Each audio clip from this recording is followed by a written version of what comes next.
पुंडलीकवरदा हरिविठ्ठल श्री ज्ञानदेव तुकाराम सद्गुरु समर्थ त्र्यंबकानंद महाराज की जय। माऊली ज्ञानेश्वर महाराज की जय। जगद्गुरु तुकाराम महाराज की जय। श्री गुरुदेव दत्त। नानारंगी गजबजे जैसे इंद्रधनुष्य देखिजे, तैसा नेणतया आपजे आहे ऐसा। ज्या संसार वृक्षाबद्दलचं बोलणं चाललं आहे तो विषय आणि त्यासाठी असलेली ही 240वी ओवी। सध्या तो आहे असं वाटतं पण तो नसल्यासारखाच आहे। याच्याकरता काय आहे की त्याचं लटकेपण हे कसं नवाईचं आहे, मागच्या ओवीत आपल्याला सांगितलं। आता असं सांगतात की जसं आकाशामध्ये इंद्रधनुष्य दिसतं तेव्हा ते सगळे रंग आणि त्या धनुष्याचं सगळं असलेलं अस्तित्व आहे असं कोणाला वाटतं, तर जे जे पाहतात त्यांना वाटतं। तसं या सगळ्या संसाराला आहेपणा देतात, पण आता ज्यांच्या ठिकाणी आहेपणा आहे ते खरे कोण आहे तर नेणते। कारण ज्ञानियाच्या ठिकाणी ह्याचा आहेपणा नाही। आहेपणा कोणाच्या ठिकाणी तर नेणत्याच्या ठिकाणी। ज्याला कळत नाही, जे अज्ञानी आहेत त्यांना संसाराचं सत्यत्वच आहे आणि मग त्या संसारामध्ये सगळं जर काही असेल तर आपण ते करतो ते, आणि आपलं जे काही चाललेल्या सगळ्या घडामोडी ह्या सत्यच आहेत असं त्याला वाटतं। ऐसेनी स्थितीची ये वेळे, भुलवी अज्ञानाचे डोळे, लाघवी हरी मेखळे लोकू जैसा। आता त्याला एक उदाहरण दिलं की एखादा प्रसंग बघायचा आणि त्या प्रसंगाच्या वेळेला सोंग घ्यायचं। असं कोण करतं तर बहुरूपी करतो। बहुरूप्याच्या ठिकाणी समजा आता रामनवमी आहे, त्याच्या पुढं हनुमान जयंती आहे, नागपंचमी आहे, असे जे काही प्रासंगिक असतात तेव्हा मग रामनवमीच्या वेळेला रामाचंच रूप घ्यायचं, हनुमान जयंतीला हनुमंताचं रूप घ्यायचं। मग तो जो काही आहे तो काय करतो तर अंगावर वेगवेगळे तसले पोशाख घालतो, अंगाची रंगरंगोटी तशी करतो। पण यास पाहून जे जे काही आहेत अज्ञानी त्यांना ते सत्य वाटतं। मग जसं आपण जे काही आहे त्यांनी समोर आला आणि त्याने जर एखाद्या संन्यासाचं रूप घेतलं असलं तर देणारे काय आहे त्याला दान देतात, पण देत असताना काही भावना निर्माण करून देतात। देवादिकांचा त्याचा जर असेल पोशाख सोंग असेल तर त्या देवाला दिलं वाटतात। मग देवाला दिलं का बहुरूप्याला, तर बहुरूप्यालाच दिलं, पण आपली भावना मात्र तशी होती। याचं कारण आपण योग्य दृष्टीने त्याच्याकडं न पाहता अज्ञान दृष्टीने त्याच्याकडं पाहतो। आणि नसतीची शामिका, व्योमी दिसे तैसी दिसो का, तरी दिसणे ही क्षणा एका होय जाय। आता त्याच्यात हाच प्रकारचा उदाहरण मागे आलं होतं की आकाश आहे त्या आकाशाला निळा निळा रंग वाटतो। आपल्याला काय होतं कधी कधी एखादं निळं कापड घ्यायचं असलं म्हणजे नेमकं निळं कसं घ्यायचं हे नाही कळलं की त्या दुकानदाराला आपण म्हणतो आकाशी रंगाचं दे। म्हणजे आकाश जसं निळं आहे तसं गर्द निळं नको, फिक्कट दे। हे जसं आहे त्या आकाशाचा निळीमा आपल्या डोळ्याला दिसते, पण पाहायला गेलं तर कधी कधी निळ्यातनं पांढरटपणा येतो, कधी निळसरपणा येतो। म्हणजे सतत क्षणाक्षणाला त्या आकाशाचा रंग बदलत असतो। तरी दिसणे ही क्षणा एका होय जाय, तसा हा संसारसुद्धा क्षणाक्षणाला बदलतो, पण इतक्या बारकाव्याने आपल्याला पाहता येत नाही किंवा दिसत नाही, त्यामुळं तो अखंड आहे असा वाटत राहतो। स्वप्नीही मानिले लटिके, तरी निर्वाहो का एक सारिखे, तेवी आभासो हा क्षणिके रीतीचा गा. आता जे जे काही आपल्याला स्वप्न पडतं त्या स्वप्नामध्ये अनेक पदार्थ आपल्याला दिसतात, वस्तू दिसतात. पण दिसलेली वस्तू आहे तशीच आहे का? थोडीच नाहीच. आणि स्वप्नसुद्धा त्याच्यात काय आहे, एखादं स्वप्न पडलं आणि काहीतरी आपला त्या स्वप्नातला प्रसंग आहे आणि पुढं काय झालं ते अर्धच राहिलं, आली जाग आणि मग त्या स्वप्नात आठव झालं की अरे आपलं अर्धच राहिलं, बघू म्हणलं तर उद्याच्याला, उद्या मग ते राहिलेलं अर्ध. असं कधी होतच नाही, कारण त्या ठिकाणी काय आहे ते क्षणात संपून जातं.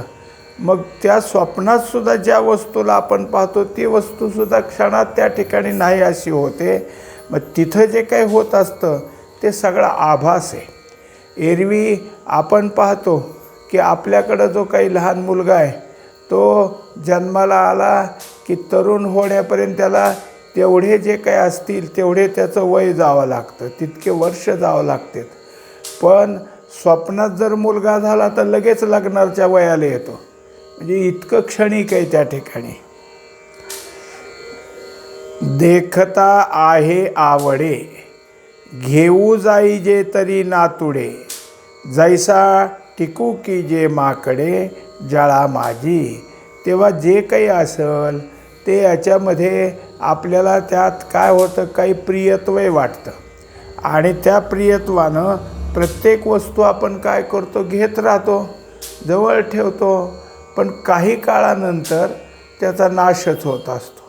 मग काहीचा थोड्याच ह्याच्यात म्हणजे काही अगदी दिवसभरसुद्धा टिकत नाहीत, संध्याकाळपर्यंत त्याचा नाश आहे. आणि काही कसे आहेत की ते टिकतात थोडे, पण त्याचं जे काही असणं आहे त्यापासून काही प्राप्त झालं असं नाही. त्याला उदाहरण काय दिलं की जसं माकडाने पाण्यात पाहिलं आणि स्वतःचंच प्रतिबिंब त्याला दिसायला लागलं आणि मग त्याला असं वाटायला लागलं की आलं आहे दुसरं माकड. म्हणून मग तो काय करतो, नाना तऱ्हेचे त्या ठिकाणी खेळ करतो किंवा काहीतरी पाहतो, त्याच्याकडं दात विचकतो, त्याला अमुक तमुक, पण ते त्याचंच प्रतिबिंब आहे हे कळत नाही. तरंगभंगू सांडी पडे विजूही न परे होडे विजूही न पुरे होडे आभासासी तेने पाडे होणे जाणे गा. आता हे क्षणिक क्षणिक कसं आहे त्याचं उदाहरण आलं. कारण जे काही आपल्याला लाटा दिसतात त्या क्षणिक आहेत, त्याच्यानंतर ती लाट येऊन जिरून जाते. अथवा येत असताना एका लहान लाटेला दुसरी मोठी लाट गिळत असते. मग त्याच्या ठिकाणी त्या लाटेचा भंग होतो आहे हे दिसतं. पण म्हणजे लाट जरी असली तर क्षणाचंच तिला काय आहे आयुष्य असल्यासारखं वाटतं.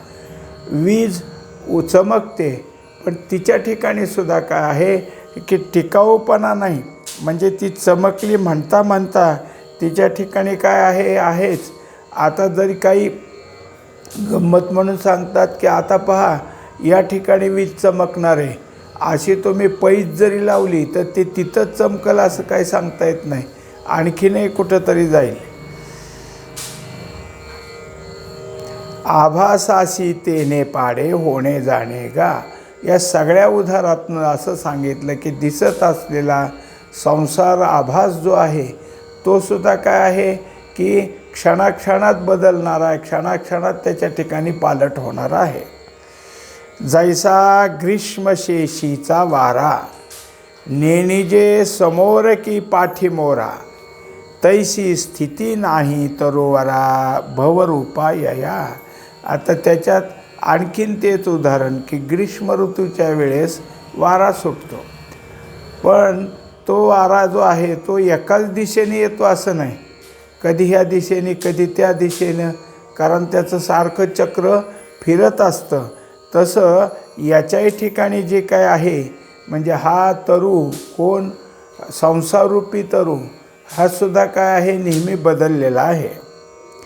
एवं आदिना अंतस्थिती ना रूपयासी आथी आता कायसी कुंता कुंठी उन्मुळ निघा. आता हे जे काही आहेत की ज्या संसाराबद्दल विचार करायला बसलेत त्यांच्यासाठी सांगणं झालं. जे संसाराला सत्य देऊन त्यातच रमलेत त्यांना सांगितलं तरी त्यांना कसं वाटेल खरं हे मिथ्या आहे असं म्हटलं तरी ते म्हणतात आम्ही रोजच आहे, आम्हीच काय, सगळं जग याच्या पाठीमागं लागलं आहे. पण ज्यांच्याजवळ ह्याचं थोडंफार जरी जाणीव आली की हे सांगतात तेच खरं, हे मिथ्याच आहे, ते ऐकायला बसलेत. आणि मग त्यांना आता ही सगळी उदाहरणं दिल्यावर त्यांच्यापुढं त्यांनी सांगितलं की आता एवढं सगळं तुला सांगितलं, त्यात आहे का ह्याला कुठं आधी, कुठून याची परंपरा चालू आहे का? आपण जसं आता आपले परंपरेचे सांगतो, वडील आजोबा पंजोबा अमुक तमुक सगळं, नसलं तर आपण कोणत्या कुळातलेत त्या कुळाचं आपल्याला काय असतं, गोत्र असतं, झालं त्या गोत्राचं नाव असतं, हे सगळं सांगता येतं. तसं काय, किंवा परमार्थामध्ये आपल्याला आद्य गुरु कोण आहेत, कुठून आमची सांप्रदायिक मालिका चालू झाली हे सांगता येतं. पण या संसाराचा आधी कुठे आहे, कुठून याची परंपरा सुरू झाली, कसा जन्माला आला हे जसं सांगता येत नाही म्हणजे त्याचा आधी नाही. आणि कधी संपल ह्याची आता ही अमक्या काळानंतर ह्याचं संपतं असं ह्याचा अंतही सांगता येत नाही. मग स्थिती तर आता आपण सगळी ऐकलीच, त्याची स्थिती काय आहे ते पाहिलं. असं सगळं आहे म्हणजे हा आहे तसा नाहीच नाही असं जर आहे तर मग हा उणबळून टाकण्याबद्दल जे आता तुला आम्ही बोलतो आहे त्याचं तुला एवढं अट्टास वाटायचं काय कारण आहे? काय करावं, कसं करावं, कसा ह्याला बाजूला काढावा असं जे काय तुला वाटतं त्याच्यासाठी फार अट्टासाचं फार कष्ट पडतील, आणखीन काहीतरी तुमच्या ठिकाणी त्याच्यासाठी काय आहे की मेहनत करावं लागेल असं काही नाही. आपुलिया अज्ञानासाठी नवता थावला किरीटी, तरी आता आत्मज्ञानाची या लोटी खांडोनी गा. आता एकंदरीत हे सगळं जर आहे तर त्याचा आहेपणा, त्याचा स्थिरावा हे सगळं कोणामुळे तर अज्ञानामुळेच आहे. अज्ञानानं त्याला अस्तित्व दिलं आणि अज्ञानच त्याला टिकवून धरतं किंवा आहेपणा देतं.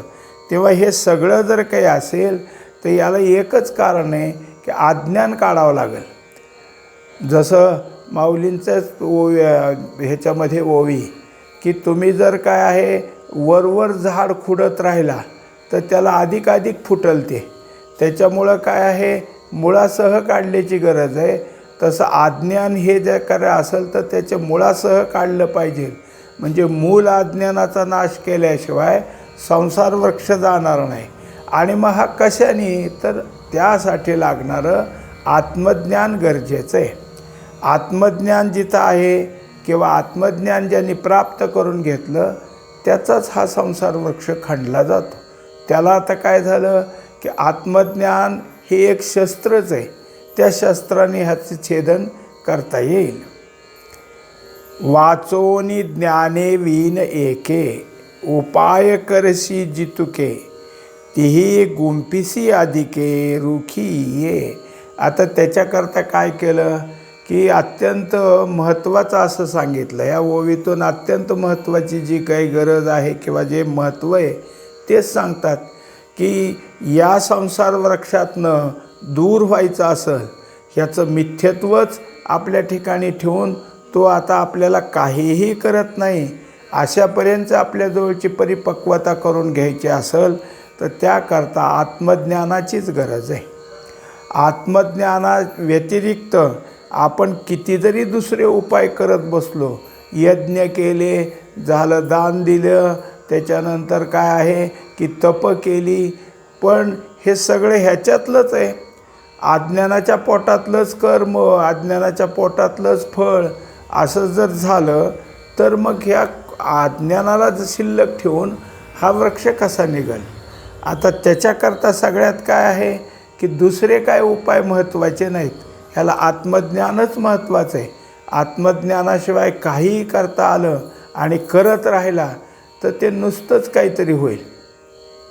म्हणून मग काय आहे की जितके दुसरे उपाय कराल तितकं तुम्ही अधिक गुंताल.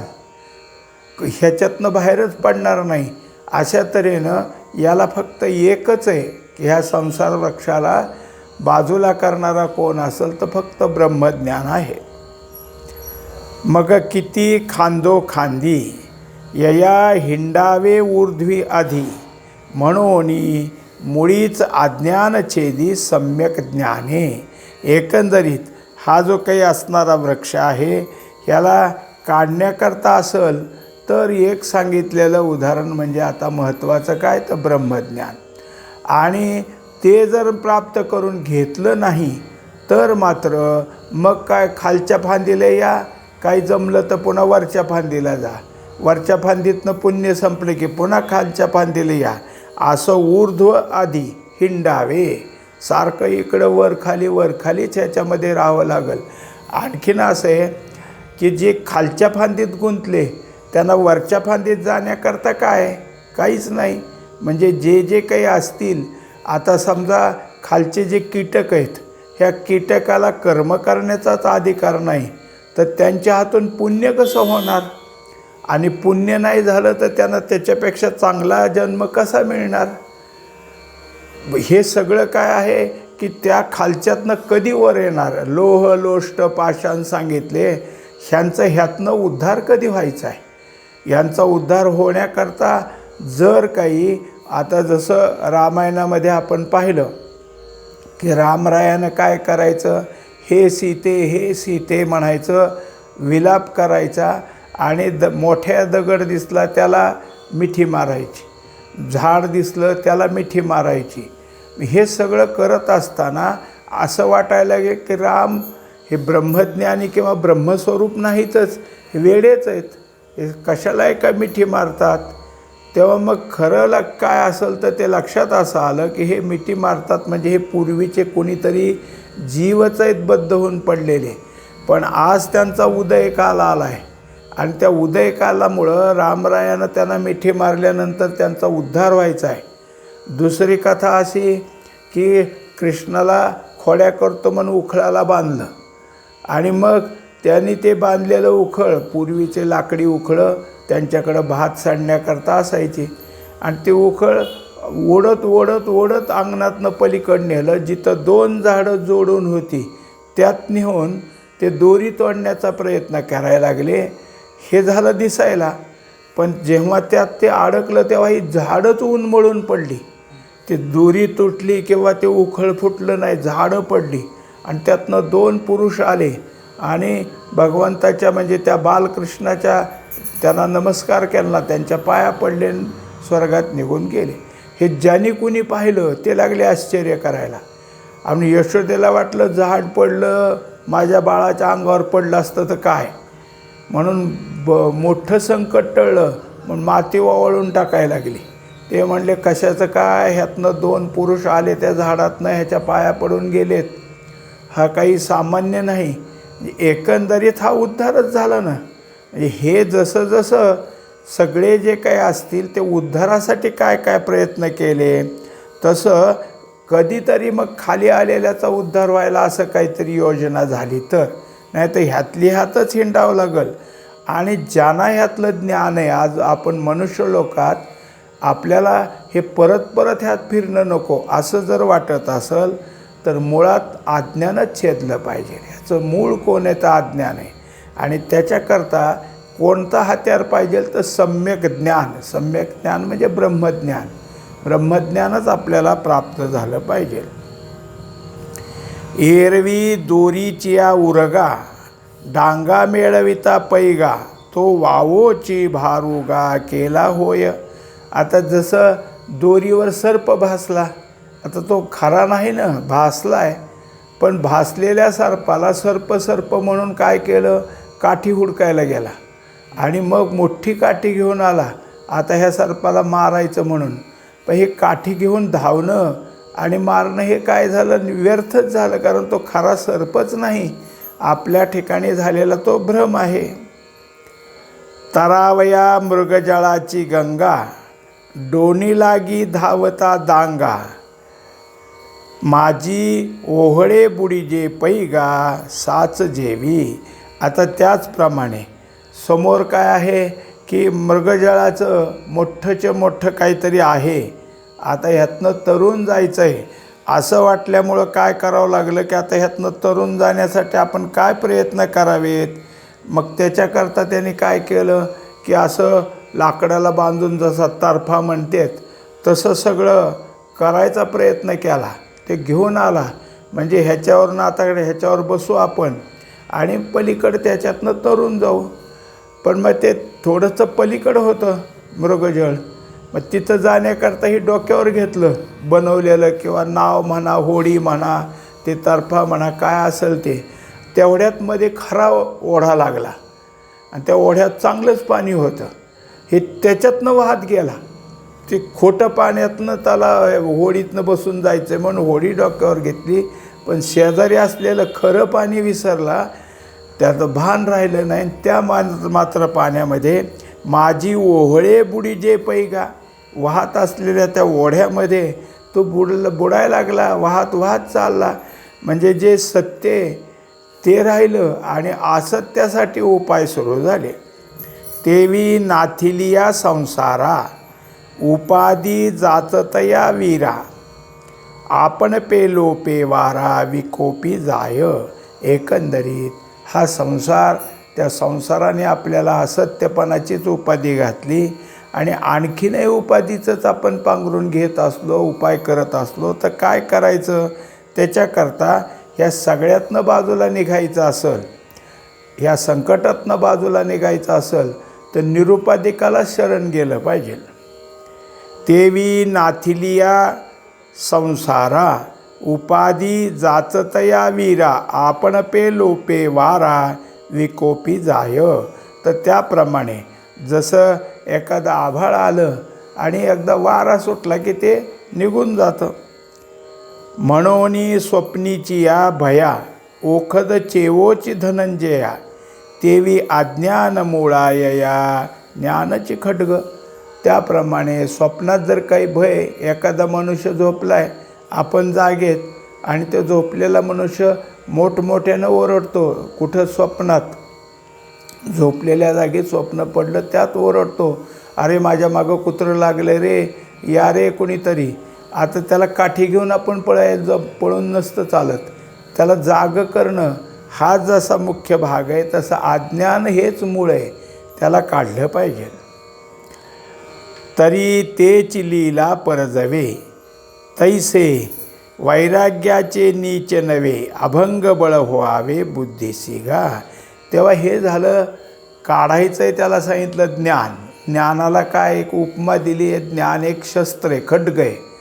पण हे खड्ग नुसतं नेऊन काय करता, त्याला धार असली पाहिजे ना. म्हणून त्याला वैराग्यरूपी धार असली तर मात्र ते जे काही आहे ते त्यांनी तुटल.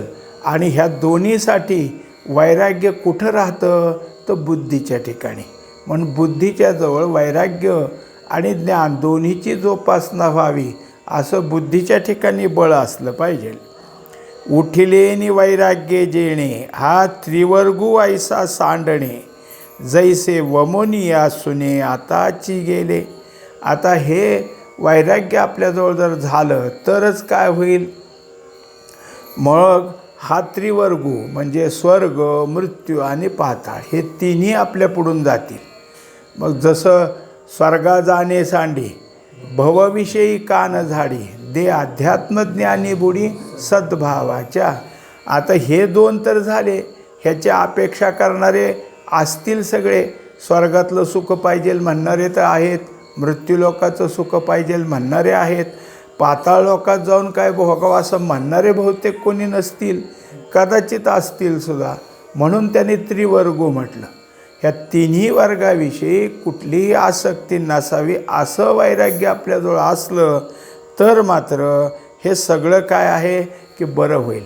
मग जसं कुत्रं ओकून गेल्यानंतर त्या वांतीकडं कोणी लक्ष देत नाही, तसं ह्या त्रिवर्गाकडं कोणाचं लक्ष जायचं नाही. हा ठायवरी पांडवा पदार्थ जाती आघवा, विटवी तो होवावा वैराग्य लाटू.